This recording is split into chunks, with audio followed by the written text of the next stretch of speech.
शुरू किया है, ध्यान रखना वापस से। तो सैटरडे संडे भी क्लास ऑफ थी, मंडे आज मैंने वो वाली क्लास भी ऑफ कर दी आपकी बैच की। तो मैं अब एकदम बोरियत महसूस कर रही थी कि मतलब कुछ तो मैंने सोचा ये वाली क्लास ले लेती हूँ यूट्यूब पे, तो एटलीस्ट कल ले लेंगे बैच में class. Which of the following is an example of fine motor skill? आपको पता है गर्लफ्रेंड यानी GF से हमने याद कराया हुआ है आपको। ग्रॉस मोटर स्किल्स होती हैं जिसमें बड़ी मांसपेशियों का स्थूल गतिक कौशल कहते हैं, बड़ी मांसपेशियों का प्रयोग होता है। और दूसरी होती है फाइन यानी सूक्ष्म गतिक कौशल, जिसमें छोटी मांसपेशियां जैसे आपकी हाथों की उंगलियों की मसल्स और आपकी आंखों के साथ कोऑर्डिनेशन, ये सब यूज होता है। जैसे लिखने में, राइटिंग में, इन सब में, राइटिंग है, ड्राइंग है, पेंटिंग है ना, इन सब में क्या है? Fine motor skills. दौड़ने, भागने, उछलने, कूदने, रनिंग, जंपिंग, स्विमिंग, है ना, इन सब में क्या होगा आपका? ग्रॉस मोटर स्किल्स, क्योंकि बड़ी मांसपेशियां ज्यादा यूज में आती हैं। ऐसा नहीं है स्विमिंग की अगर हम बात करेंगे तो आपके हैंड्स भी यूज हो ही रहे हैं, या फिर अगर हम बात करेंगे किसी और भी चीज़ की, जैसे ड्राइविंग को लेके कई लोगों को लगता है कि ड्राइविंग फाइन है कि ग्रॉस है, तो ड्राइविंग में आपकी आंखें भी देख रही हैं, लेकिन मुख्य काम जो है आपकी लेग्स और आपके हैंड्स का है या आर्म्स का है अगर मैं कहूँ तो इसलिए वो ग्रॉस मोटर में चली जाती है फिर। तो रनिंग ऑन बोर्ड, रनिंग में बड़ी मांसपेशियां यूज होंगी तो ग्रॉस मोटर स्किल्स। स्विमिंग में अगेन आपकी बिना आपकी थाई मसल्स के यानी आपकी लेग्स के और आपके हैंड्स आर्म्स के, है ना, तो बड़ी मांसपेशियों का प्रयोग यहाँ ज्यादा है, तो ये भी ग्रॉस में चला गया। पुटिंग बीड्स इन अ थ्रेड, ये कई बार अलग अलग तरीके से पूछा जा चुका पेपर में, 86% लोग सही जवाब इसीलिए दे पा रहे हैं। धागे में मोती पिरोना, वो होता है ना जब आपने देखा होगा अपने आसपास जो आपके घर के बड़े होते हैं, तो अगर कोई सिलाई कढ़ाई बुनाई करता है, स्पेशली सिलाई करने में, तो आपकी दादी, आपकी नानी आपको कह सकती हैं, इवन मम्मियां भी आपकी कहेंगी कि यार इस सुई में ना धागा पिरोना है, मान लो। आजकल तो पता नहीं नई नई तरह की मशीन आ गई हैं, कितने लोग ये करते होंगे, बट जब हम छोटे थे तब होता था ये कि तुम्हारी बच्चों की नई आंखें हैं तो एक काम करो, मतलब ज़्यादा अच्छी तुम्हारी आईसाइट है, यानी तुम्हारा फाइन मोटर स्किल्स बेटर है अभी, तो क्या कर सकते हैं, एक एज के बाद, 3 साल के बच्चे को नहीं कहेंगे ऑफकोर्स ये बात, तो आप वो सुई में धागा पिरोना भी क्या है, एक तरह से फाइन मोटर स्किल है। उसी तरह से आप एक धागे में मोती पिरो रहे हैं तो वो भी फाइन मोटर स्किल्स है। सिलाई कढ़ाई बुनाई, आंखों में आईलाइनर काजल, ये सब भी लगाना क्या है? फाइन मोटर स्किल्स है ना। किकिंग अ फुटबॉल, फुटबॉल किक करने में आपकी लेग्स की मसल्स यूज हो रही हैं तो वो ग्रॉस मोटर स्किल्स है। तो बाकी के तीनों ग्रॉस मोटर हैं, एक ही है फाइन मोटर स्किल का उदाहरण जो है थर्ड ऑप्शन। चलिए आगे बढ़ते हैं क्वेश्चन नंबर 2 पर। ये क्वेश्चन फिक्स्ड हैं, बहुत बार आते हैं और लगभग हर जगह पे आते हैं, तो इनको हम इग्नोर नहीं कर सकते।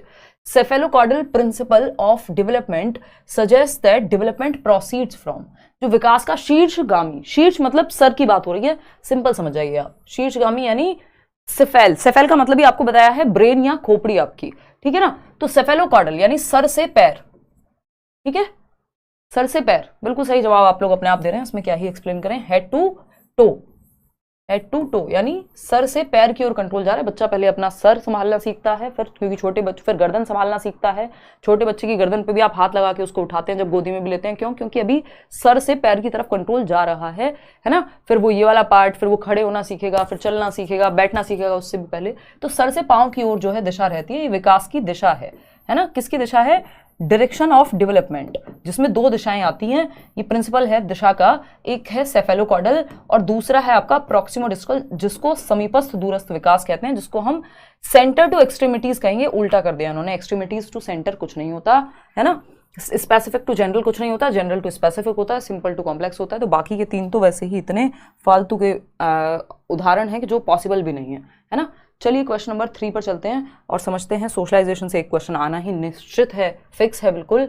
डैश इज अ प्राइमरी यानी प्राथमिक सामाजिकरण का कारक है और कौन सा सेकेंडरी यानी गौड़ सामाजिकरण का कारक है। सामाजिकरण क्या होता है? समाज में रहने के तौर तरीके, सोशल स्किल्स सीखना सामाजिकरण है, ठीक, कि आप अडॉप्ट करते हैं इस प्रक्रिया के माध्यम से कि समाज में कैसे रहेंगे, ठीक। फटाफट से बताइए और जवाब दीजिए कि प्राइमरी सोशलाइजेशन का उदाहरण पहला ऑप्शन है इमीडिएट नेबरहुड, जो आसपास का एकदम नजदीकी पास पड़ोस है, एकदम जो सब आप बिल्कुल पास में रह रहे हैं जहां, ठीक। मास मीडिया, मास मीडिया क्या है? आपका टेलीविजन हो सकता है, आपका न्यूज़पेपर हो सकता है, आज की डेट में आपका कोई और यूट्यूब चैनल पे अगर आप न्यूज़ देख रहे हैं, या फिर इवन फोन भी आपका कोई ऐप यूज़ कर रहे हैं, इवन अगर हम अभी बात कर रहे हैं तो ये सब कुछ आपका मास मीडिया में आ जाएगा। प्रिंट मीडिया, प्रिंट मीडिया में स्पेशली न्यूज़पेपर हो गया, रिलीजियस ऑर्गेनाइजेशंस हो गई। अब देखो प्रिंट मीडिया भी सेकेंडरी है और रिलीजियस ऑर्गेनाइजेशन में क्या आ जाएगा? मंदिर, मस्जिद, गुरुद्वारा, वॉटएवर, तो वो भी सेकेंडरी हो गए, दोनों सेकेंडरी हो गए। दोनों सेकेंडरी नहीं, हमें एक प्राइमरी चाहिए पहले और फिर सेकेंडरी चाहिए।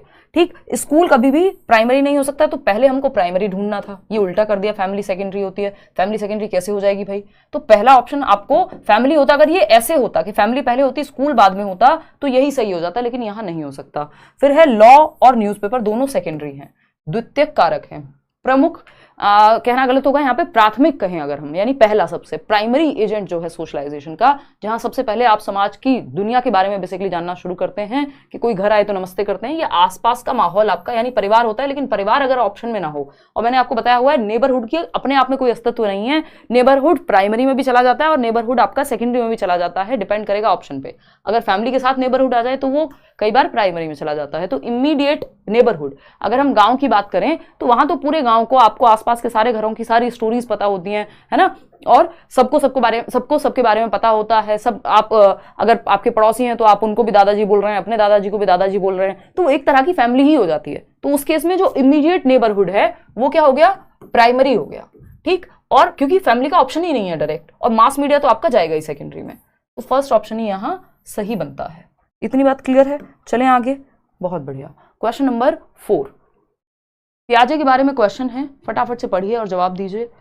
क्या कहते हैं भाई? जीन पियाजे के संज्ञानात्मक विकास के सिद्धांत के अनुसार, यानी according to Jean Piaget's cognitive development theory, at which stage children's thinking becomes scientific, बच्चे का चिंतन वैज्ञानिक चिंतन बन जाता है, वो कौन सा स्तर है? आपको पता है पियाजे की 4 स्टेजेस हैं, ये बिल्कुल एग्जैक्टली ऐसे ही लिखी हुई हैं, SPCF। ठीक है, ये एक छोटा सा शॉर्टकट है जो आपको याद कराया हुआ है। ये क्या है? जन्म से 2 वर्ष सेंसरी मोटर, 2 से 7 प्री ऑपरेशनल, 7 से 11 कॉन्क्रीट ऑपरेशनल मूर्त संक्रियात्मक, एंड 11 एंड अबव हो जाएगा औपचारिक या फिर फॉर्मल ऑपरेशनल। हमेशा आता है क्वेश्चन। अब इसमें आप लोग कंफ्यूज हो रहे हैं। देखिए, साइंटिफिक थिंकिंग, लॉजिक पहली बार आया है कॉन्क्रीट में, लेकिन ये लॉजिक पूरी तरह से साइंटिफिक नहीं है, क्योंकि ये अमूर्त तरीके से नहीं सोच सकता बच्चा। यहाँ कॉन्क्रीट ऑपरेशनल में ना तो उसमें एब्स्ट्रैक्ट थिंकिंग आई, अमूर्त चीजों के बारे में सोचना, ना ही उसके अंदर अभी डिडक्टिव लॉजिक आया है, यानी वो सिर्फ इंडक्टिव लॉजिक उसके अंदर आया है, इंडक्टिव रीजनिंग के, वो उदाहरण से नियम की ओर जा पाएगा, लेकिन नियम से उदाहरण की ओर वो डिडक्टिव लॉजिक या रीजनिंग फॉर्मल ऑपरेशनल में आएगी। तो साइंटिफिक थिंकिंग के लिए डिडक्टिव रीजनिंग भी आनी चाहिए। आपको कोई थियरम है, क्या हुआ था, कौन सी थियरी कैसे प्रूव हुई थी, है ना, और क्या है आपका, अगर मैं बात करूं दूसरी चीज की तो वो है एब्स्ट्रैक्ट थिंकिंग, अमूर्त चिंतन, जो चीज सामने नहीं है उसके बारे में भी सोच पाना, है ना। तो वो क्या होता है, फिजिक्स में लोग अज्यूम करेंगे चीजें बहुत सारी, है ना, एक बेसिकली थिंकिंग आपकी एक नेक्स्ट लेवल पे चली जाएगी, जरूरी नहीं है कॉन्क्रीट ही रहेगी। कॉन्क्रीट में क्या होता है, जो चीजें सामने हैं, जैसे ये पेन सामने है, इसके बारे में समझ जाएंगे बच्चे अगर आप दिखा दोगे फटाफट से। लेकिन कोई एक थियरी है, कोई एक ऐसा कॉन्सेप्ट है जो साइंटिफिकली, जिसमें थिंकिंग जो है आपकी, जो सामने चीजें नहीं है उसके बियॉन्ड आपको इमेजिन करके भी सोचना पड़ सकता है। ठीक, तो वो औपचारिक संक्रियात्मक है। इस बार एक क्वेश्चन आया था फॉर्मल ऑपरेशनल को लेके, और ये आपकी टीनेज के आते आते और टीनेज से अडल्टहुड के बीच में जो है डेवलप होती है साइंटिफिक थिंकिंग जो है। अगर मैं बात करूं, इस बार क्वेश्चन आया था कि थिंकिंग अबाउट सिंबल्स के बारे में, सिंबल सोच पाना, कुछ तो इस तरह का एक क्वेश्चन था जिसमें साइंटिफिक थिंकिंग लग रही थी कि सिंबल्स को सिंबल्स की जगह पे यूज कर पाना, यूजिंग सिंबल्स फॉर सिंबल्स।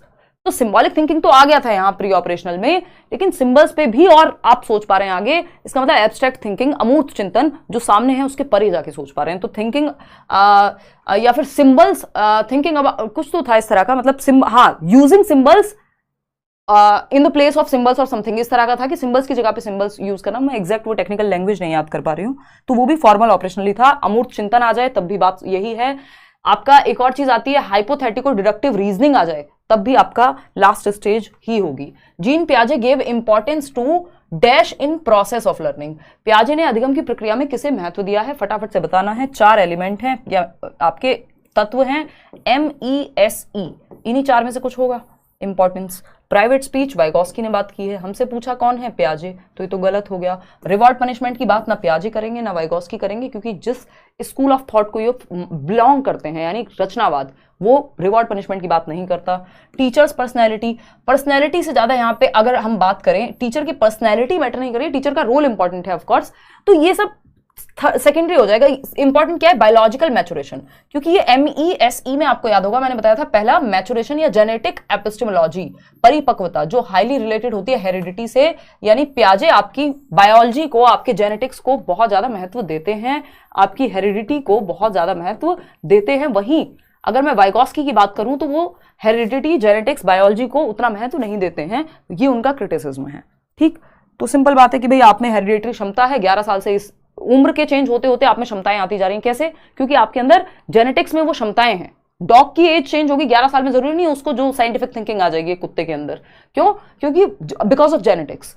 तो वो पियाजे ऐसा नहीं एक्टिविटी पे महत्व नहीं दे रहे हैं, लेकिन जेनेटिक्स को भी उन्होंने अच्छा खासा महत्व दिया है। क्वेश्चन नंबर 6 देखना एक बार, Aryan directs most of his actions to fulfil his duties as per school's preamble. Aryan एक टीचर हैं जो अपनी ड्यूटीज जो हैं वो डायरेक्ट करते हैं स्कूल के प्रीएम्बल में, जो कॉन्स्टिट्यूशन है स्कूल का, जो नियम कायदे कानून है स्कूल के, उनको फॉलो करते हुए वो अपनी ड्यूटीज को निभाते हैं कि टाइम पे टीचर को आना चाहिए, या फिर क्लास इस टाइम से इस टाइम होगी, सिलेबस तब से तब तक खत्म होना है। वो अपने सिलेबस स्कूल के जो कॉन्स्टिट्यूशन है स्कूल का, या जो रूल रेगुलेशन है स्कूल के, संविधान के हिसाब से चलते हैं स्कूल के। वो कॉन्स्टिट्यूशन में ना प्रीएम्बल दिया हुआ है, तो वो उस स्ट्रक्चर के हिसाब से चल रहे हैं जो तय किया है स्कूल ने।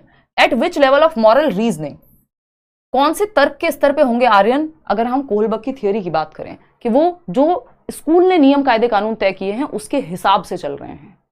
स्कूल के नियम कायदे कानून कहीं गलत भी हो सकते हैं, हो सकता है किसी एक बच्चे के लिए हमें कई बार नियम के विरुद्ध या फिर एज पर नीड हमें चेंज करना पड़े, बट ये कहेंगे जो नियम है मैं उसी के अनुसार चलूंगा। इसका मतलब कन्वेंशनल मॉरलिटी है, यानी क्या है, परंपरागत स्तर है, जो लेवल 2 में आता है कोहलबर्ग की थियरी में। लॉ एंड ऑर्डर, यानी rules are rules, rules fixed होते हैं, रिजिड होते हैं, आपको नियमों के अनुसार, परंपराओं के अनुसार, सोसाइटी के अनुसार कुल मिलाकर के, या जो भी ऑर्गेनाइजेशन है जैसे कि स्कूल, उसके अनुसार, उसके नियमों के अनुसार आप चल रहे हैं। रेड लाइट नहीं तोड़ेंगे, चाहे किसी की जान जानी हो, बचनी हो, है ना। जबकि पोस्ट कन्वेंशनल में आप थॉट दे देते हैं कि ठीक है कुछ नियम है, लेकिन वो नियम लोगों के लिए बनाए गए हैं, अगर उनका भला नहीं हो रहा तो चेंज भी कर सकते हैं। ठीक, तो सेकेंड लेवल यहाँ पे हो जाएगा, सेकेंड लेवल। और फोर्थ स्टेज आपकी लॉ एंड ऑर्डर ओरिएंटेशन की। क्वेश्चन नंबर 7 देखिएगा और जवाब दीजिएगा पोल में। क्वेश्चन नंबर 7 है, which of the following is an effective way of scaffolding.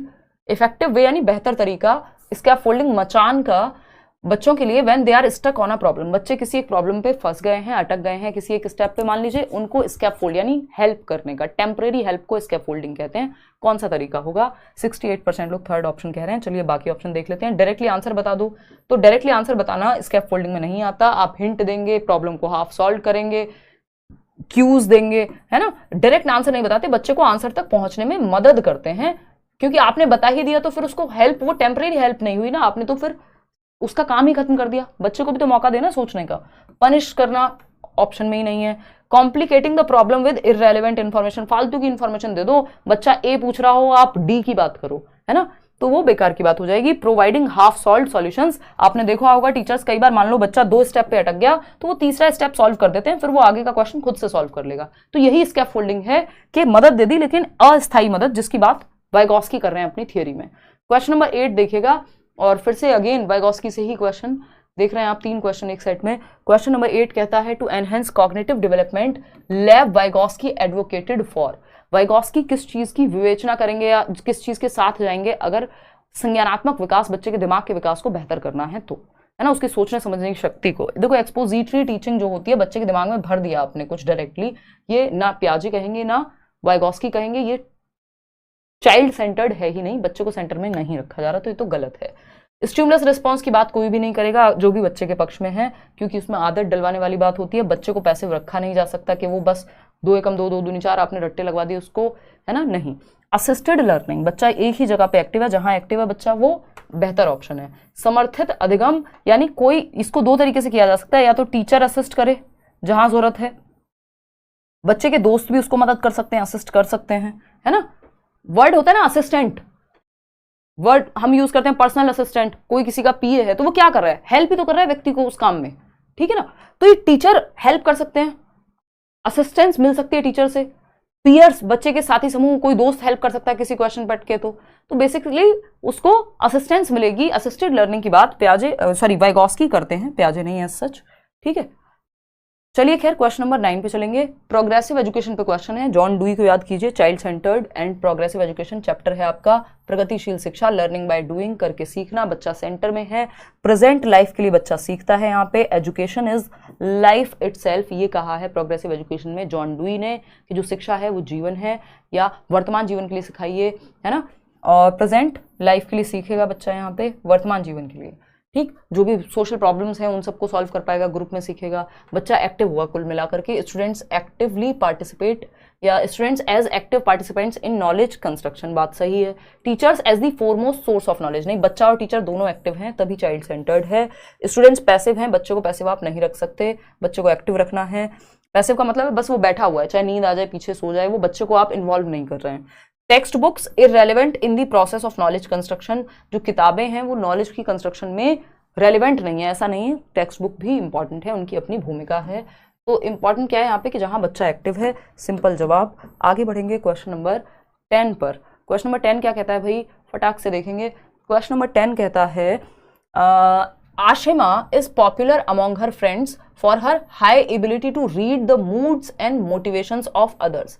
Ashima teacher हो सकती हैं, दोस्त हो सकती हैं, कोई क्लास में बच्ची हो सकती है जो अपने दोस्तों का मान लो किसी दिन मूड खराब है तो वो तुरंत से पहचान जाती हैं, या कोई बच्चा अगर वो टीचर हैं तो मोटिवेशन को तुरंत समझ जाती हैं कि बच्चा मोटिवेटेड नहीं है, घर में कोई घटना घट सकती है, क्या स्थिति है पीटीएम में, वो पता कर सकती हैं, है ना। वो आइडिया लगा लेती हैं कि दूसरों की मोटिवेशन, उनका मूड कैसा है। अदर्स की बात हो रही है, तो जब बात अदर्स की होती है तो मल्टीपल इंटेलिजेंस बहुबुद्धि सिद्धांत में गार्डनर के अनुसार ये इंटरपर्सनल इंटेलिजेंस है। इंटर का मतलब ये दो या दो से अधिक, हम कहते हैं international flights, inter state buses, यानी एक स्टेट से दूसरे स्टेट के बीच जाने वाली बसेस को हम कह रहे हैं इंटर स्टेट बसेस, है कि दिल्ली से उत्तर प्रदेश जाती है बस, है ना। या फिर अगर हम बात करें इंटरनेशनल फ्लाइट्स की तो एक देश से दूसरे देश में जा रहे हैं। उसी तरह से इंटरपर्सनल का मतलब है कि दो या दो से अधिक लोगों को, यानी अदर्स को जान पाना। इंट्रापर्सनल होता है खुद की क्षमताओं को, खुद की मोटिवेशन को जान पाना, तो वो इंट्रापर्सनल हो जाएगा, ठीक। तो इंट्रा और इंटर में बहुत कंफ्यूज होते हैं। इंटर मतलब दूसरों की मोटिवेशन को या दूसरों के मूड्स को जानना, और इंट्रा मतलब सेल्फ, खुद को समझना।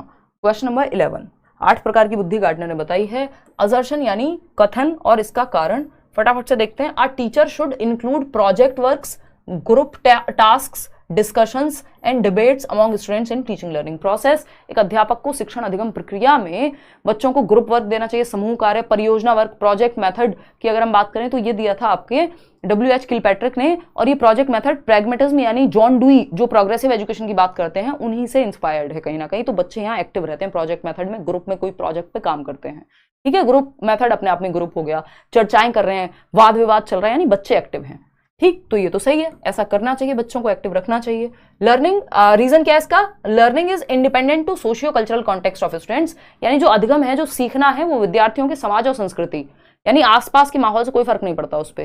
तो ये गलत हो गया। अब आप लोग 67% लोग इसमें गलत जवाब दे रहे हैं क्योंकि आप जल्दी में जवाब दे रहे हैं। इसको पढ़ना है, ये कह रहे हैं learning is independent to socio cultural context, यानी स्वतंत्र है अधिगम समाज और संस्कृति से। कैसे स्वतंत्र हो जाएगा भाई समाज और संस्कृति से? जिस समाज में, जिस संस्कृति में, जिन बच्चों के बीच आप रह रहे हैं, जब ग्रुप में सीखेंगे तो स्वतंत्र कैसे हो जाएगा? ये तो इंटरडिपेंडेंट हो गया कि बच्चे सीखेंगे।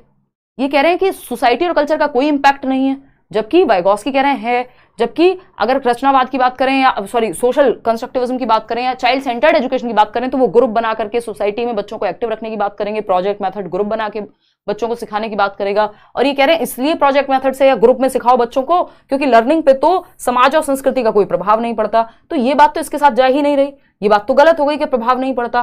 भाई ग्रुप में सिखाओ अच्छी बात है, लेकिन इसका रीजन ये थोड़ी कि ग्रुप समाज का प्रभाव नहीं पड़ता इसलिए ग्रुप में सिखाओ, ये तो उल्टी बात हो गई, है ना। तो A is true but R is false. समझ पा रहे हो बात को?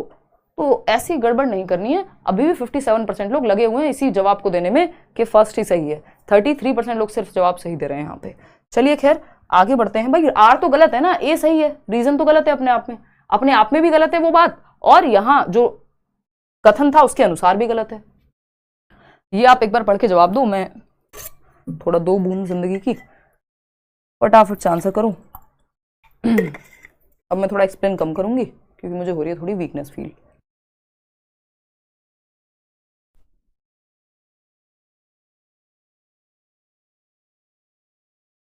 देखना एक बार।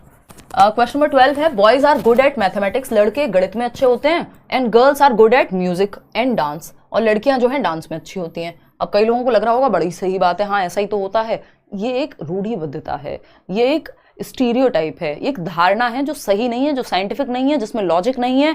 अगर आप देख भी रहे हैं कि लड़कियां डांस में और म्यूजिक में अच्छी हैं, तो इसका मतलब उनको कहीं ना कहीं बढ़ावा दिया जा रहा है उस चीज में, जबकि लड़कों को इस चीज के लिए बढ़ावा जनरली नहीं दिया जाता। तो उसके रीजन सोशल हैं कि अगर ऐसा है तो, है ना। मैथमेटिक्स में ऐसा कुछ भी नहीं है कि कोई जेनेटिक होता है। अगर हम बात करें शकुंतला देवी की, तो फिर तो हमारे पास वो एग्जाम्पल ही नहीं होता, उनके ऊपर मूवी तक बन गई कि वो मैथ्स में इतनी अच्छी थी, है ना। अगर हम कह रहे हैं कि कोई लड़की मैथ्स में अच्छी है और हम कह रहे हैं अरे लड़की होके मैथ्स में अच्छी हो, लड़की होके टॉप कर रही हो, तो ये बेवकूफी की बात है, इसको स्टीरियोटाइप कहेंगे। भाई लड़की होके मैथ्स में अच्छा करना या टॉप करना क्या बुरी बात है इसमें, है ना। दिमाग तो भगवान ने सभी को दिया हुआ है और ठीक ठाक स्तर का दिया हुआ है, कोई दिक्कत नहीं, बल्कि girls mature faster than boys, है ना। तो अगर हम देखें तो ये जेंडर स्टीरियोटाइप हो गया कि हम कह रहे हैं क्यों लड़का कोई म्यूजिक में या डांस में क्यों नहीं अच्छा कर सकता। कितने सारे लोग आपको आज के टाइम में डांसर्स मिल जाएंगे जो लड़के हैं। तो ये बेकार की बात हुई, जिसको रूढ़िबद्धता कहेंगे, कि एक स्टीरियोटाइप है, प्री कंसीव्ड नोशन है जो पहले से चला आ रहा है, जिसमें कोई लॉजिक नहीं है। समाज में वो चीज बस बन गई है एक धारणा की तरह, ठीक है ना। तो जेंडर स्टीरियोटाइप है ये। इक्वालिटी इसमें कहीं तक नहीं है, इक्विटी कहीं तक नहीं है, पैरिटी कहीं तक नहीं है। ये तीनों ही क्या करेंगे, ये पॉजिटिव वर्ड्स हैं एक तरह से, क्योंकि इक्वालिटी मतलब आप बराबरी का अधिकार दे रहे हो, इक्विटी जहां जैसी नीड है वैसे जा रहे हो, पैरिटी मतलब किसी भी जेंडर के आधार पे आप ट्रीट नहीं कर रहे हो, है ना, न्यूट्रल हो, जेंडर न्यूट्रल हो। तो स्टीरियोटाइप है ये अपने आप में। आगे बढ़ेंगे, क्वेश्चन नंबर 13, फटाफट से आप लोग जवाब देंगे। क्या क्वेश्चन है, in order to cater the diverse learning needs of students a teacher should not, यानी आपको अलग अलग तरह के बच्चों को, जो डाइवर्स नीड वाले बच्चे हैं, है ना, यानी एक बच्चा होगा जो सुन के सीखता होगा, एक बच्चा है जो करके सीखता होगा, कोई बच्चा है जो मैथ्स में अच्छा होगा, कोई बच्चा है जिसको साइंस में ज्यादा इंटरेस्ट होगा, कोई बच्चा है जिसको म्यूजिक में इंटरेस्ट होगा, कोई बच्चा है जो स्पोर्ट्स में बहुत अच्छा कर रहा होगा। जरूरी थोड़ी सारे बच्चे पढ़ाई में ही करेंगे अच्छा, ठीक है ना। तो in order to cater the diverse learning needs, अलग अलग तरह की नीड्स वाले बच्चों को केटर करने के लिए टीचर को क्या नहीं करना चाहिए, शुड नॉट लिखा हुआ है, ध्यान से पढ़िएगा। तो बिल्कुल आप लोग सही जवाब दे रहे हैं कि लेबल नहीं करना चाहिए, बच्चे पे ठप्पा नहीं लगाना चाहिए, तुम तो बेकार हो, फेलियर हो, तुम तो अच्छे हो, तुम तो टॉपर हो, और क्लासिफाई, उसको कैटेगराइज नहीं कर देना चाहिए उनके सोशल कॉन्टेक्स्ट के आधार पे, इवन किसी भी आधार पे कैटेगराइज या लेबल करना गलत है, ठप्पा लगाना गलत है। कि अगर हम कहें कि क्लासिफाई कर दिया आपने बच्चों को सोशल कॉन्टेक्स्ट के आधार पे, तुम इस जाति समूह से आते हो, तुम इस कॉलोनी से आते हो, तुम इस जगह से आते हो, तुम इस गाड़ी से स्कूल आते हो, तुम इस बाइक से स्कूल आते हो, तो ये एकदम उसकी सामाजिक आर्थिक स्थिति के आधार पर कई बार आप कैटेगराइज कर रहे हैं, है ना।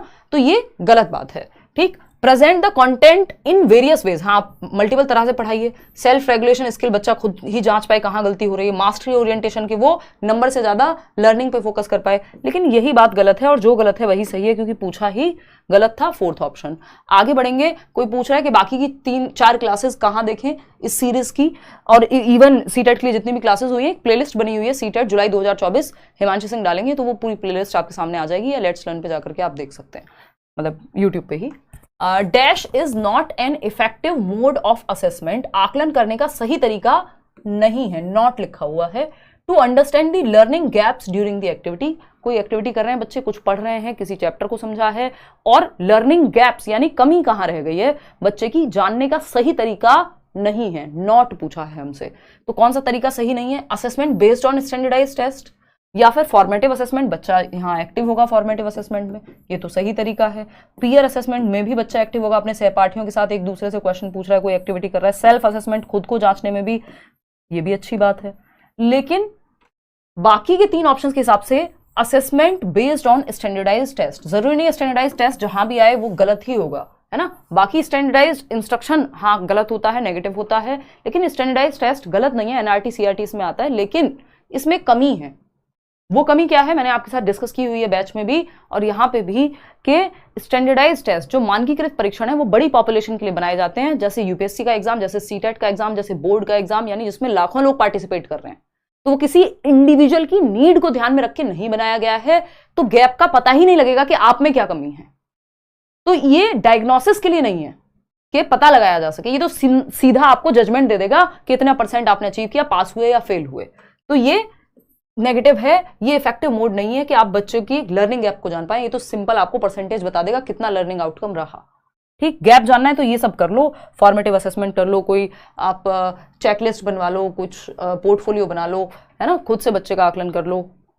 क्वेश्चन नंबर 15, क्वेश्चन नंबर 15 देखना, ये कहता है which of the following question promotes critical thinking among students. भाई क्रिटिकल थिंकिंग क्या है? 21वीं शताब्दी का एक कौशल है, 21st सेंचुरी स्किल के अंदर आता है, जो आपकी नेशनल एजुकेशन पॉलिसी जिसको बढ़ावा देती है। ठीक, तो क्रिटिकल थिंकिंग का मतलब क्या है? आप हर एक पहलू देख पाए किसी चीज का, जस्ट मान ना लें किसी ने कह दिया न्यूज में कि 2000 के नोट में चिप लगी होती है तो आपने मान लिया। ये एग्जांपल मैं बहुत बार देती हूँ क्योंकि सबको समझ आ जाएगा आसानी से, है ना। आपको चाहिए उसके पीछे का लॉजिक कि भाई साइंटिफिकली ये कैसे पॉसिबल है ना, किसने कहा है, अच्छा क्या ये आरबीआई ने कहा है कि नहीं कहा, फिर ये न्यूज कहां से आ गई। ऐसी अफवाहें फैलती रहती हैं। अगर आपके अंदर क्रिटिकल थिंकिंग होगी तो आप अफवाहों पर ध्यान नहीं दे पाएंगे। क्यों? क्योंकि आप लॉजिक ढूंढेंगे, डेटा ढूंढेंगे। आप जस्ट ओपिनियन किसी ने कह दिया इसलिए नहीं मान लेंगे, आपको प्रॉपर साइंटिफिक एविडेंस चाहिए, हर एक पहलू से देखेंगे किसी चीज को, ठीक है ना। तो मल्टीप्लाई करना क्रिटिकल थिंकिंग है? नहीं, ये तो जो आपको आता है वो आपने अप्लाई कर दिया, इसमें अलग अलग पहलू से तो सोचा ही नहीं, दिमाग पे जोर तो पड़ा ही नहीं, और क्रिटिकल थिंकिंग बिना दिमाग पे जोर दिए नहीं होती। When did Haryana become an independent state? तो इसमें तो आप ईयर बता देंगे, इसमें आपका कौन सा दिमाग पे जोर डला? ये तो मेमोरी बेस्ड है, रिकॉल बेस्ड है, या तो याद होगा या तो नहीं पता होगा, फैक्ट है ये तो। Where is the origin of river Ganga? अब ये भी फैक्चुअल क्वेश्चन हो गया एक तरह से। देखना ये वैसे भी वेयर, व्हेन या व्हाट, इसमें 99% सिंपल तरीका पहचानने का। आपको क्रिटिकल थिंकिंग पहचानने के लिए हाउ एंड वाई पे जाना पड़ेगा कि क्यों और कैसे कोई चीज होती है। ये क्रिटिकल थिंकिंग में आती है क्योंकि इसके लिए दिमाग पे जोर पड़ेगा कि क्यों। अब क्यों में सोचना पड़ेगा, है ना। किसी ने कहा लड़कियां कमजोर होती हैं गणित में, क्यों? 2-4 सवाल आप पूछेंगे इस तरह के हाउ, या आप एग्जाम्पल देंगे, अपने आप दिमाग की दही हो जाएगी सामने वाले की। क्योंकि क्रिटिकल थिंकिंग के लिए आपको दिमाग पर जोर डालना पड़ेगा। How would you resolve the problem of water logging in your city? आप अपने शहर में जल भराव की समस्या का समाधान कैसे करेंगे, है ना। आप सुबह से शाम तक बुरा कहते रहे अपने सराउंडिंग को, आसपास की चीजों को, बट जब हम कहें कि अच्छा समाज में ये कुरीतियां हैं, बदलेंगी कैसे, तो फिर सोचने पे आप मजबूर हो जाएंगे, सर में दर्द भी हो सकता है। तो हाउ वाले क्वेश्चंस जो हैं जनरली क्रिटिकल थिंकिंग को प्रमोट करते हैं कि कैसे करेंगे कोई चीज, या वाई मतलब क्यों, उसमें आपको हर एक पक्ष पे सोचना पड़ेगा। बच्चों को हमें सोचने की आदत सिखानी है ताकि वो जस्ट मान ना ले चीजों को, सोचे समझे, क्वेश्चन करे, लॉजिक लगाए। Inclusive education caters to the needs of? समावेशी शिक्षा किन विद्यार्थियों की जरूरतों को पूरी करने के लिए बनाया गया पूरा सिस्टम है। इंक्लूसिव एजुकेशन 5 नंबर का टॉपिक है, कल से बैचेस में शुरू होना है, ठीक है ना। और आप चाहें तो एनरोल कर सकते हैं। सीटेट में 5 नंबर में पूछा जाता है और बाकी सब जगह भी पूछा ही जाता है। ऐसा कोई एग्जाम नहीं है जहां इंक्लूसिव एजुकेशन ना पूछा जाए और पेडागोजी आती हो, ठीक है ना। तो अगर हम देखें यहाँ पे इंक्लूसिव एजुकेशन किस तरह के बच्चों की आवश्यकताओं को पूरा करता है, तो भाई इंक्लूसिव का मतलब ये इंक्लूड कर लिया आपने, हर तरह के बच्चे को समावेशित कर दिया। तो ये एजुकेशन फॉर ऑल का जो एक नारा कह लीजिए आप, या फिर एक स्टेटमेंट है, एजुकेशन फॉर ऑल, यानी सभी के लिए शिक्षा। चाहे कोई बच्चा बहुत गिफ्टेड है, धीमे सीखता है, हर तरह का बच्चा सीख पाए, ठीक। तो students from low socio economic status, कोई गरीब है अमीर है, हाँ, हर तरह के बच्चों को इंक्लूड करेंगे। Students with varied gender orientations, gender orientation हो सकती है कि कोई मेल है, कोई लड़का है और खुद को उसको महसूस होता है लड़की के जैसा, तो वो ओरिएंटेशन है उसका कि वो अपने आप को फीमेल की तरह ओरिएंट करता है, कोई फर्क नहीं पड़ता इस बात से, ठीक। क्योंकि इंक्लूसिव एजुकेशन हर तरह के बच्चे को इंक्लूड करेगा। Students with specific learning disability, किसी को डिसलेक्सिया है, डिस्ग्राफिया है, डिसकैलकुलिया है, कोई दिक्कत नहीं है, तो ये सब क्या है, हर तरह का बच्चा आ जाएगा, चाहे वो गिफ्टेड हो, कमजोर हो पढ़ने में, या स्पेशली एबल्ड हो, नॉर्मल हो, कोई भी बच्चा हो, हर बच्चे को इंक्लूड किया जाएगा, तभी नाम है इंक्लूसिव एजुकेशन। 4th ऑप्शन यहाँ सही हो जाएगा, जो कि आप लोग जवाब में दे भी रहे हैं। क्वेश्चन नंबर 17 देखिएगा फटाफट से और जवाब दीजिएगा। क्वेश्चन नंबर 17 क्या हो गया पर, कोई बात नहीं, यहाँ गलती हो रही है, कोई बात नहीं, सीखने पे भी फोकस करना है। देखना आज कितना स्कोर करते हो, एकदम सटीक है ये सेट जो है ना। चलिए बहुत बढ़िया, अच्छे जवाब दे रहे हो वैसे आज आप। क्वेश्चन नंबर 17 है, which of the following disability poses direct challenges in the domain of social communication? यानी कौन सी एक डिसेबिलिटी है, दिव्यांगता है, जो सामाजिक संप्रेषण के क्षेत्र में प्रत्यक्ष रूप से चुनौती देती है।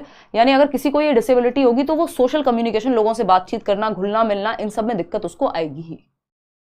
बताइए फटाफट से फिर क्या कहानी है। हाँ बिल्कुल अनन्या, लड्डू लगने भी चाहिए। अगर ये वाले क्वेश्चंस भी आपसे सॉल्व नहीं हो रहे हैं, इसका मतलब समस्या है। इसलिए नहीं कि ये लड्डू हैं, बट ये क्वेश्चंस वो हैं जो रिपीटेडली आपसे तरह तरह से पूछे जाते हैं, पूछे जाएंगे, नो मैटर व्हाट। आपका कॉन्सेप्ट कितना क्लियर है इससे पता लग जाएगा। किसी को लड्डू लग रहा है इसका मतलब उसने बहुत अच्छी पढ़ाई कर ली है, क्योंकि ये बेयर मिनिमम है, इतना तो आपको पता ही होना चाहिए। टॉपिक तो यही है, इन्हीं टॉपिक्स से क्वेश्चंस को अलग अलग तरह से बनाया जा सकता है। 74% बिल्कुल सही जवाब दे रहे हैं, ऑटिज्म। ऑटिज्म यानी स्वालीनता, ये एक डिसऑर्डर है या एक प्रॉब्लम है जिसके अंदर बच्चा, जैसे जो माय नेम इज खान में शाहरुख खान का कैरेक्टर है, उसको ऑटिस्टिक है वो, तो बहुत ज्यादा सोशली ज्यादा लोगों में घुल मिल नहीं पाता, बहुत ही अजीब बिहेवियर आपको करता हुआ नजर आ सकता है। अजीब मैं और आप ही कहते हैं, वो उसके लिए नॉर्मल है ना। उसके सराउंडिंग में, उसके रूम में भी अगर आपने बहुत ज्यादा चेंजेस कर दिए उसको पसंद नहीं आएंगे, है ना। लेकिन इसका मतलब ये नहीं बच्चा पढ़ नहीं सकता है, उसके दिमाग में कोई कमी है, ठीक ठाक एवरेज इंटेलिजेंस के साथ भी ये दिक्कत हो सकती है। डिसकैलकुलिया होता है कैलकुलेशन यानी मैथ से रिलेटेड। डिस्ग्राफिया होता है राइटिंग इलेजिबल होगी, यानी आप पढ़ नहीं पाएंगे, लेजिबल नहीं होगी राइटिंग डिस्ग्राफिया वाले बच्चे की, वो डॉक्टर्स वाली राइटिंग भी आप उसको कह सकते हैं। लोकोमोटर डिसेबिलिटी है, बच्चे को चलने फिरने में यानी हड्डियों से रिलेटेड जो समस्या है वो होती है लोकोमोटर डिसेबिलिटी में। कोई बच्चा है जो बैसाखी से आता है, कोई बच्चा है जो व्हील चेयर पर आ रहा है, यानी लोकोमोटर डिसेबिलिटी है, जॉइंट्स रिलेटेड प्रॉब्लम वहाँ हो सकती है। क्वेश्चन नंबर 18 फटाफट से आंसर कीजिए, थोड़ा सा लेंथी क्वेश्चन है बट आप जवाब दे पाएंगे। ADHD पे क्वेश्चन है, in order to cater to the needs of students struggling with attention deficit hyperactivity disorder. ADHD वाला बच्चा है, अवधान अति क्रियाशीलता विकार से जूझ रहा है बच्चा, यानी बहुत बढ़िया, आपको देख के मेरा पढ़ने का मन कर जाता है, चलिए बहुत खुशी की बात है। यानी बच्चे का ध्यान ज्यादा देर तक एक जगह पे टिक नहीं पाता, ADHD अटेंशन डेफिसिट है और एक्टिविटी बहुत ज्यादा है, उछलता कूदता रहता है, एक जगह शांति से बैठ करके पढ़ नहीं पाता है। ठीक, फटाफट से बताइए, जल्दी से बताइए कि क्या करें। तो बच्चे को आप पार्ट्स में तोड़ देते हैं जो काम देते हैं। Give multiple tasks at the same time, ज्यादा काम दे देंगे, वो तो एक काम पे भी ध्यान नहीं टिका पाता ज्यादा देर तक, तो ये तो गलत है।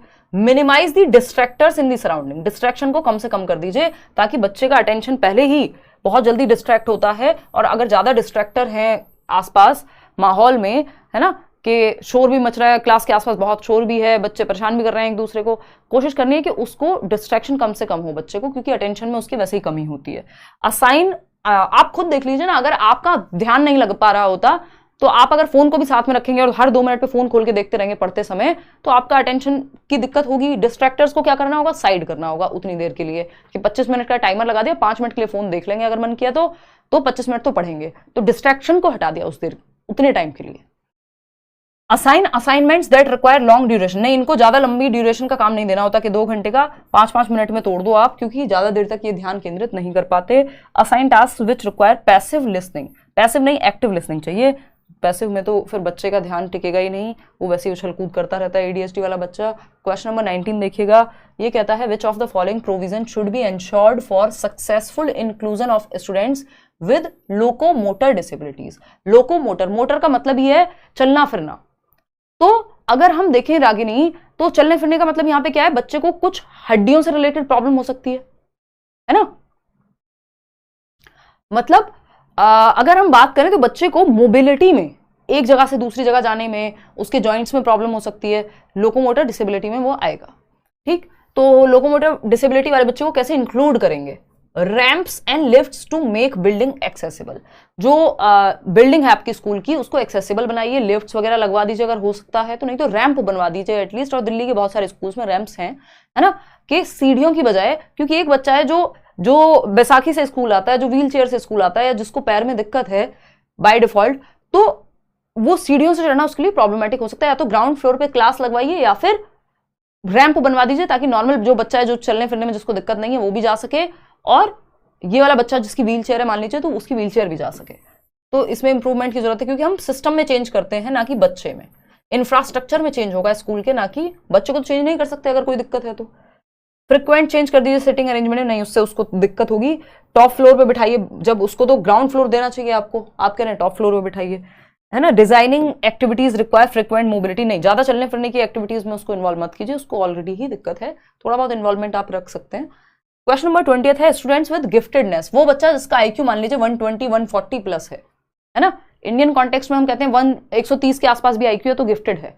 ठीक, तो गिफ्टेड मतलब, और ये हुआ IQ का आधार। इसके अलावा गिफ्टेड बच्चे वो हैं जो कमिटमेंट रहती है, जब तक तोड़ेंगे नहीं तब तक छोड़ेंगे नहीं, हाई कमिटमेंट, हाई एबिलिटी, क्षमता इनमें ज्यादा होती है बाकियों से, और क्या होगा, क्रिएटिविटी की भी क्षमता ज्यादा होती है। 3 प्रकार के गिफ्टेड बच्चे होते हैं, एक है आपका जो इंटेलेक्चुअली ब्राइट है जिसका IQ ज्यादा है, एक है आपका जो टैलेंटेड है किसी एक क्षेत्र में, हो सकता है तबला बहुत अच्छा बजाता हो, एक हो सकता है आपका क्रिएटिव बच्चा जो पेंटिंग बहुत अच्छी करता हो।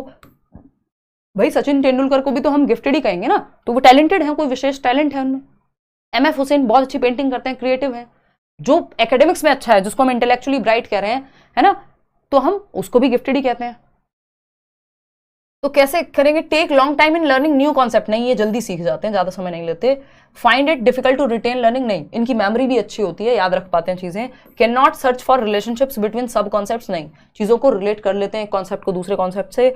एक ही ऑप्शन सही है। Have higher order problem solving skills, इनको कहते हैं higher order thinking skills, HOTS कहते हैं हम, कि इनकी थिंकिंग एबिलिटी ज्यादा बेहतर होती है, जल्दी समझ लेते हैं चीजों को, जो आसान मतलब सिर्फ जो सामने दिख रहा है उसी को नहीं, हायर लेवल की हायर ऑर्डर थिंकिंग भी इनकी हो पाती है। एक होता है आपके क्वेश्चंस भी दो प्रकार के होते हैं, हायर ऑर्डर थिंकिंग स्किल्स वाले क्वेश्चंस इनको देने चाहिए गिफ्टेड बच्चों को, नहीं तो ये बोर हो जाएंगे, क्योंकि इन्हें ईजी लगेंगे लोअर ऑर्डर थिंकिंग स्किल्स वाले क्वेश्चंस, क्योंकि वो आसान होते हैं, उसमें दिमाग का कम इस्तेमाल होगा, हायर ऑर्डर प्रॉब्लम सॉल्विंग में ज्यादा होता है, और इनके दिमाग का स्तर अच्छा है तो इनको थोड़ी चैलेंजिंग टास्क चाहिए होते हैं, नहीं तो बोर हो जाते हैं। क्वेश्चन नंबर 21 देखना, which of the following goal orientations motivates students for learning to understand, बताइए फटाफट से बताइए, टेंशन ना लो, एक सेट आसान एक सेट बहुत मुश्किल भी होना चाहिए, क्योंकि बैलेंस बना के चलना है कि आप जितने भी ये सेशंस अटेंड कर रहे हैं आप कुल मिला के पूरा 30 में से 30 स्कोर कर पाए, हर तरह का क्वेश्चन आपने किया हुआ हो।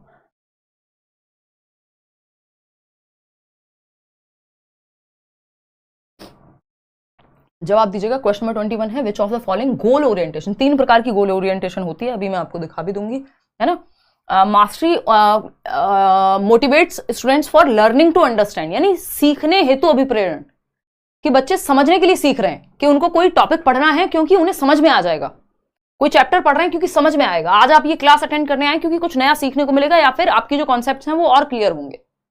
ये क्या हुआ? मास्टरी ओरिएंटेशन है। नंबर के लिए नहीं पढ़ रहे हैं, फेल होने से बचने के लिए नहीं पढ़ रहे हैं, टॉप करने के लिए नहीं पढ़ रहे हैं, किसके लिए पढ़ रहे हैं? कि सब कुछ आता हो, मुझे मास्टरी आ जाए मेरी टॉपिक्स पे। तो मास्टरी ओरिएंटेड अप्रोच फोकस्ड, ये बेस्ट होता है। निपुणता उन्मुखी उपागम, 3 प्रकार के उपागम है जिसमें से ये बेस्ट है। वो 3 इडियट्स वाला जो रणछोड़ दास था, यानी जो आमिर खान का कैरेक्टर था, जब वो कहता है कि सक्सेस के पीछे मत भागिए, किसके पीछे भागे? एक्सेलेंस के। तो एक्सेलेंस के पीछे जाएंगे, सक्सेस अपने आप आ जाएगी। जब अच्छे से पढ़ेंगे समझने के लिए तो मार्क्स भी आ ही जाएंगे। तो ये मास्टरी ओरिएंटेशन है, इसी पे आपको बच्चे को फोकस रखना है स्कूल में, कि उसके कॉन्सेप्ट्स क्लियर हो, ना कि उसको टॉप कराने पे या फेलियर से बच जाओ, सिर्फ 33% ले आओ इसलिए। तो ये एक मास्टरी ओरिएंटेशन होता है। मास्टरी ओरिएंटेड अवॉइडेंस कुछ नहीं होता, मास्टरी ओरिएंटेड अप्रोच होती है, तो ये आप गलती ना करें। फेलियर अवॉइडेंस होता है। परफॉर्मेंस ओरिएंटेड होता है कि टॉप करो, है ना। परफॉर्मेंस ओरिएंटेड अवॉइडेंस कुछ नहीं होता, इसको एक बार को फेलियर अवॉइडेंस कह सकते हैं। तो ये 3 प्रकार हैं ओरिएंटेशन के, आपको याद होगा मैंने मैराथन में सबसे पहले यही चीज कराई थी, क्योंकि ये क्वेश्चन फिक्स ही है, आता है। ठीक, क्या है? अचीवमेंट गोल ओरिएंटेशन है, ये उपलब्धि लक्ष्य उन्मुखीकरण है। गोल ओरिएंटेशन का मतलब क्या है? सेंटर क्या है मोटिवेशन का, लोकस ऑफ कंट्रोल क्या है, केंद्र क्या है आपकी अभिप्रेरणा का, किसी काम के करने का, बच्चे के सीखने का केंद्र कौन सा होना चाहिए तीनों में? तो ये वाला होना चाहिए कि एक्सेलेंस के पीछे भागो, सक्सेस चक मार के पीछे आएगी। मास्टरी ओरिएंटेशन, है ना, जो बात ये रेंचो कह रहा था, या रियल में भी अगर ये हैं तो, अगर क्या मतलब है ही। फिर आता है फेलियर अवॉइडेंस, वो जो राजू रस्तोगी था, विफलता परिहार उन्मुखीकरण, फेलियर को अवॉइड करने के लिए पढ़ रहे हैं, बस पास हो जाऊं, किसी तरह से फेल ना हो जाऊं, ये है फेलियर अवॉइडेंस। ये भी बहुत अच्छा नहीं माना जाएगा। तीसरा था ये चतुर वाला जो कैरेक्टर है, जो चमत्कार को बलात्कार बोल रहे थे भाई साहब, क्यों? क्योंकि रट्टाफिकेशन पे ध्यान था, क्योंकि फर्स्ट आना है बस, है ना। प्रदर्शन दृष्टिकोण या परफॉर्मेंस अप्रोच, इसमें आप सिर्फ नंबर पे फोकस करते हैं, नंबर लाने के लिए पढ़ते हैं, इसमें आप फेल होने से बचने के लिए पढ़ते हैं, और इसमें आप समझने के लिए पढ़ते हैं, learning for the sake of learning. तो बेस्ट क्या है? ये रेंचो वाला कैरेक्टर। चलिए खैर आगे बढ़ते हैं। नेक्स्ट है आपका क्वेश्चन नंबर 22, 22वां सवाल फटाफट से देखेंगे।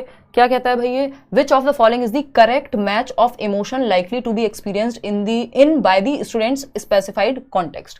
किस कॉन्टेक्स्ट में, किस संदर्भ में बच्चा कौन सी चीज महसूस करेगा, कौन सा इमोशन महसूस करेगा, ये आपको बताना है। ठीक है, प्रज्ञा क्या कह रही है भाई? Thanks a lot for your awesome teaching style ma'am, मैं सिर्फ आपकी वजह से सीटेट दोनों पेपर में क्वालिफाइड हूँ। 2023 में पेपर 1 में 123 और पेपर 2 में 95, और अभी बीपीएससी टीचर बन गई हूँ। Thanks a lot ma'am for your support. Thank you so much Pragya, और आपकी अपनी बहुत मेहनत रही होगी इसमें। एक बार ईमेल भी हमें छोड़ दीजिएगा। अब मैं इंटरव्यू जो हो भी गए ना, मेरे पास इतने सारे इंटरव्यूज पड़े हुए हैं, मैं वो भी अपलोड नहीं कर पा रही हूँ काफ़ी टाइम से, है ना। तो कोशिश रहेगी कि आपको बुलाएं और आपसे बातें करें, आपका अनुभव सुने। ठीक, चलिएगा खैर। और इस बार काफ़ी सारे लर्नर्स ऐसे रहे हैं जो ये बिहार वाले एग्जाम में ऑलरेडी जॉब लेकर के अपना टाइम से पहले सीटेट किया और फिर टाइम से अपना जॉब लेकर के सिक्योर महसूस कर रहे हैं। चलिए ऑल द बेस्ट, आपकी ब्राइट फ्यूचर की कामना करते हैं हम आप सभी के, बल्कि ऐसे ही आप बेहतर करें। देखिएगा 64% लोग, क्योंकि अच्छे टीचर्स की जरूरत है ना देश को, और आप लेट्स लर्न से पढ़ के जा रहे हैं तो इतना तो मान ही सकते हैं कि आप अच्छे ही बनेंगे, क्योंकि पेडागोजी आप अच्छे से पढ़ रहे होंगे। फिर देखना एक बार, फ्रस्ट्रेशन 64% लोग यही जवाब दे रहे हैं, जो कि सही भी है। क्यों सही है ये समझ लेते हैं। देखिए फ्रस्ट्रेशन एक इमोशन है, कब आएगा? When activity is valued and there is low control of student over learning. यानी पेपर तो जरूरी है, एक्टिविटी तो इंपॉर्टेंट है, टॉप तो करना है, मान लीजिए पेपर क्या है इंपॉर्टेंट है, पास तो होना है, सीटेट तो क्लियर करना है, तो एक्टिविटीज तो क्या, एक्टिविटी क्या है, बहुत महत्वपूर्ण है। जब कुंठा, जब गतिविधि को कम महत्व दिया जाता है, नहीं ये हिंदी में इसका ट्रांसलेशन गलत है, इसको आप ठीक कर लेना कि गतिविधि को कम महत्व दिया जाता है, नहीं गतिविधि को आप महत्व दे रहे हैं।